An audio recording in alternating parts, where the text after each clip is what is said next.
Hey guys, this is Lei from Goldfish Corner. Welcome back. And today we're going to talk a very interesting topic. We're going to talk about celestial goldfish.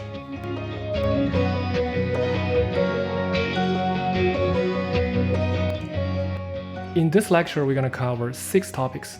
The first, we're going to start with the history and culture side of celestial goldfish. And then we're going to talk about a different variety of goldfish. We also talk about a different developmental stage for the celestial goldfish, how their eyes developed with different time. And the fourth topic, we're going to talk about how do we appreciate the celestial goldfish. And then I'm going to share some secret or goldfish keeping tips, how to develop the body shape, the eye shape that you like. And last one, but not least, I'm going to talk about an example that one celestial goldfish I have. We could go through these tips and talk about how do we appreciate the pro and cons of this goldfish. So celestial goldfish has a breed-defining pair of telescoped eyes turning upward, facing the sky. If you can see the video, that's actually pretty good quality of celestial. The first appeared in 1870s of Qing Dynasty in the Forbidden City in Beijing, China. This breed is exclusively for the imperial family. To be honest with you, I see this reference in many documentation mentioned the first appeared in 1870s. However, I have not personally read or any historical document or archive that's showing this year. I just record it as the common agreement in the Chinese Goldfish Society. Now we talk about a little bit etymology. So what those two words means. Celestial is translation, but the two words in Chinese is called Wang Tian. As you can see, the first one, this gives you the pinyin system, W-A-N-G. The second one is T-I-A-N, that's the Tian. The first word is called glazing. It basically looking or seeing. The second word literally means sky.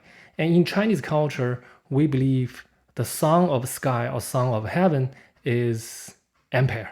So when you sing glazing sky, it literally means glazing the empire. So I can see this is one of the Qing's empire I showed on the picture.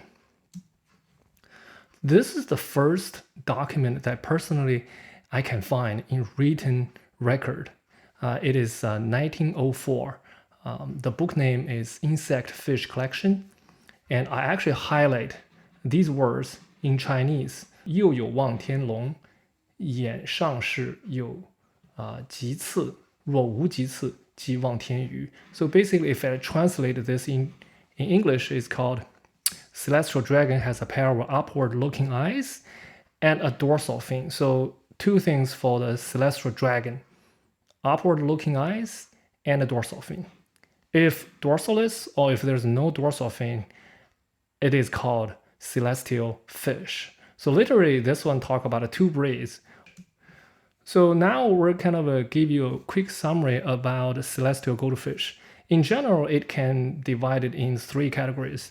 One, as I said in the old book published in 1904, Celestial Dragon. And this one has a dorsal fin. It's pretty rare. I personally saw this fish. So this is one of the picture I share it. The second celestial is called simply celestial fish. This is the most common celestial fish that you ever seen in goldfish market, online goldfish store is dorsalis. So there's no dorsal fin and upward looking eyes. So the third category is celestial pompon. This is actually almost equally common as celestial fish. So it's a dorsalis, no back fins, no dorsal fin, and this has 2 pompons, which is very cute in front of their eyes. Now we talk about a little bit of history. So why the fish look upwards? How they formed this kind of breed? I have an anecdotal story. So as you can see, this is the actual picture taken in Qing Dynasty. This is how the princess royal family, they actually watch or view the goldfish. They have the wooden top, very famous wooden top, and all the fish are kept inside the wooden top. So the anecdotal story goes, the telescope goldfish is actually kept in dark fish room in the Qing Dynasty. I just found this a palace picture, and they keep this in a very deep wooden top with telescope eyes. Goldfish, they actually either accidentally or intentionally keep some holes from the roof, so the light beam only came through a hole on the roof. The years of looking upward, the hole is actually tilted their eyes upward. So eventually, this is the people believe how the celestial goldfish eye, why is flip upward, because it's keep looking the light on top of the roof. But modern explanation is basically a gene permutation of the telescope goldfish, and plus there's artificial selection or breeding.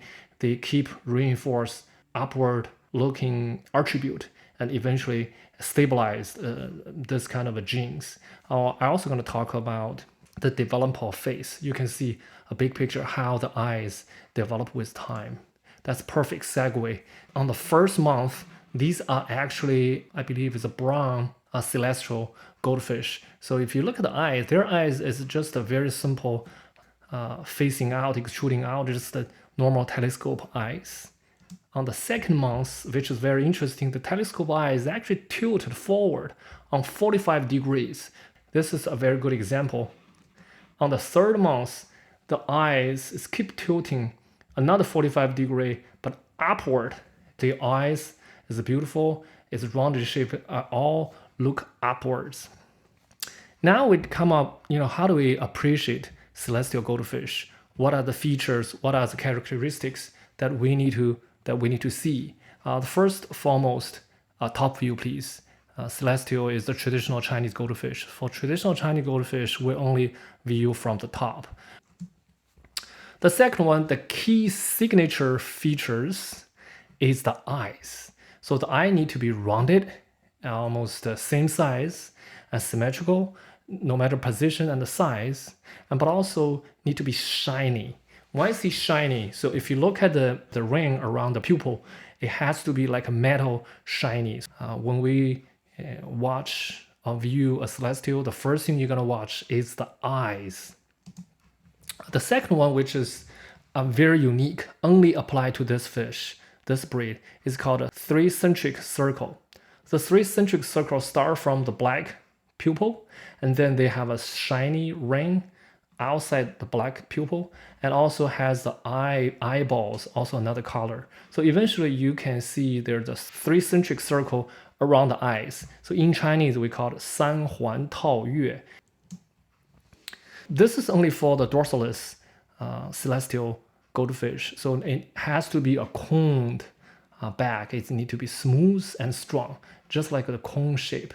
You don't have to be straight because the straight is kind of a static. So they need some curvature, but not too much curvature. It's not like rancho's curvature. You need a cone-shaped back. There's a different type of a tail. For the long tail, this tail need to be stretching, and also there's no folding tips at the tip of the long tail. We also have the short tail. For short tail is follow the similar rule of thumb. So the angle between short tail versus the back need to be natural angle. It doesn't have to be 90 degree like rancho, but you need to have an angle between the tailbone versus the back. For the pompon, for the celestial pompon, the pompon need to be symmetric and not too oversized, because the pompon, if it's too big, it's kind of a distract from the eyes. So when you look at the fish, you only focus on the pompon. So pompon need to be symmetric but not oversized. Like for this black celestial pompon, it's perfect.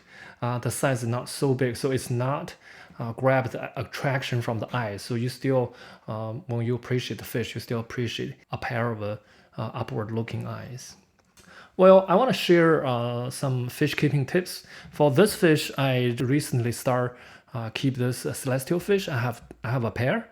Based on my understanding and some documentation that I learned from the classic Chinese goldfish textbook, a few things. One is you want to have a standalone tank and do not mix celestial with other breed. For instance, do not put celestial and Orenda together, because Orenda has a good eyesight and also move quickly. They're gonna compete, get a lot of food source out of the Celestial. So keep Celestial breed in standalone tank. Do not mix with other breed.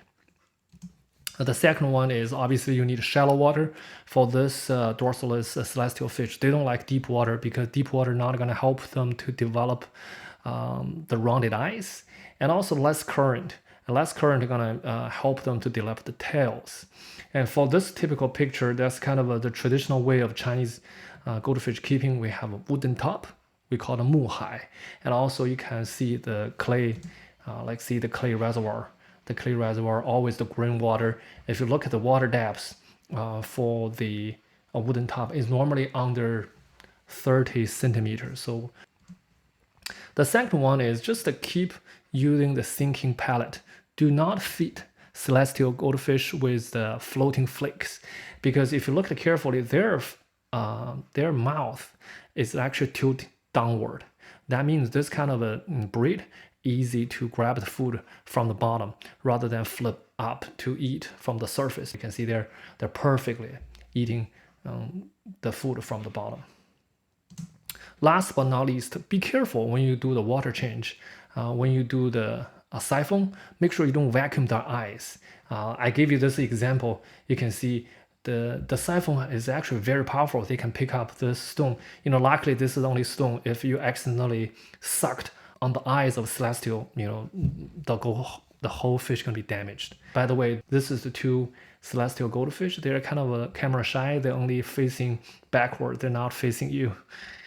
All right, so that's pretty much the majority of today's discussion.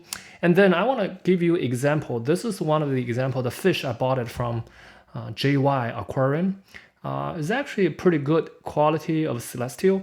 Let's go line by line. We can see pro and cons. For pros, if you look at the eye, it's pretty big and rounded. It's a symmetric eyes. You can see the three centric circles, very clear see. The second one, if you look at the back is actually smooth and also has a cone-shaped back. The color, this is the color actually I like personally. It's a golden orange with glints. Very beautiful, especially when you view this fish underneath the sun. All the reflection, all the metal flavor reflection with the golden color makes this unique. The overall, you also want to check the swimming behavior. Everything's well balanced. The fish is active and swimming around. But they also have some cons. For instance, the eye is not flat. It's actually inclined inward. So not exactly facing directly vertical, facing upward. And the second thing, if you look at the second ring around the black pupil, it's not very shiny. The last one is the tail. So if you look at the tail, well, it's a long tail, but they have a folded tips right here. And also their freighted edges. Hopefully next month, all those freighted edges gonna be healed. All right, guys. I hope you enjoy today's video. I'll see you next time. Bye bye.